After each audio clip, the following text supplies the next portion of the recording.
The season for the line at length drew near, and every day when Ahab, coming from his cabin, cast his eyes aloft, the vigilant helmsman would ostentatiously handle his spokes, and the eager mariners quickly run to the braces, and would stand there with all their eyes centrally fixed on the nailed doubloon, impatient for the order to point the ship's prow for the equator. In good time the order came. It was hard upon high noon, and Ahab, seated in the bows of his high-hoisted boat, was about taking his wonted daily observation of the sun to determine his latitude. Now, in that Japanese sea, the days in summer are as freshets of effulgences. That unblinkingly vivid Japanese sun seems the blazing focus of the glassy ocean's immeasurable burning glass. The sky looks lacquered, clouds there are none, the horizon floats, and this nakedness of unrelieved radiance is as the insufferable splendors of God's throne. Well, that Ahab's quadrant was furnished with colored glasses, through which to take sight of that solar fire.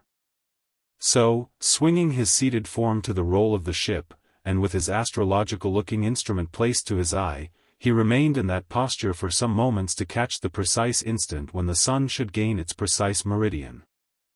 Meantime, while his whole attention was absorbed, the Parsee was kneeling beneath him on the ship's deck, and with face thrown up like Ahab's, was eyeing the same sun with him, only the lids of his eyes half hooded their orbs, and his wild face was subdued to an earthly passionlessness.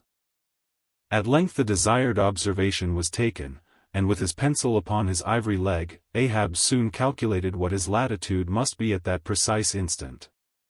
Then falling into a moment's reverie, he again looked up towards the sun and murmured to himself, "Thou sea mark! Thou high and mighty pilot! Thou tellest me truly where I am, but canst thou cast the least hint where I shall be? Or canst thou tell where some other thing besides me is this moment living? Where is Moby Dick? This instant thou must be eyeing him. These eyes of mine look into the very eye that is even now beholding him, and into the eye that is even now equally beholding the objects on the unknown, thither side of thee, thou sun." Then gazing at his quadrant, and handling, one after the other, its numerous cabalistical contrivances, he pondered again, and muttered, "Foolish toy!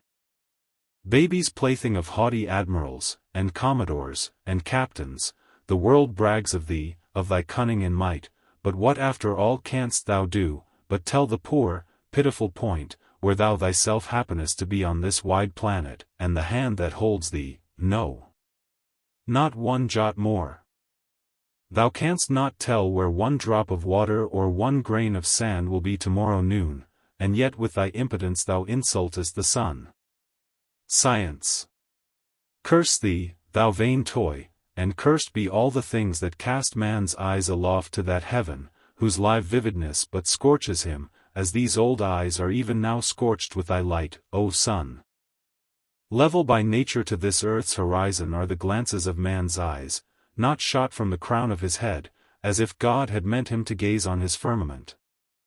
Curse thee, thou quadrant, dashing it to the deck, no longer will I guide my earthly way by thee, the level ship's compass, and the level dead reckoning, by log and by line, these shall conduct me, and show me my place on the sea.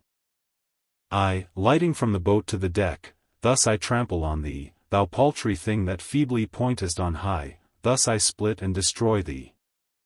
As the frantic old man thus spoke and thus trampled with his live and dead feet, a sneering triumph that seemed meant for Ahab, and a fatalistic despair that seemed meant for himself, these passed over the mute, motionless Parsee's face.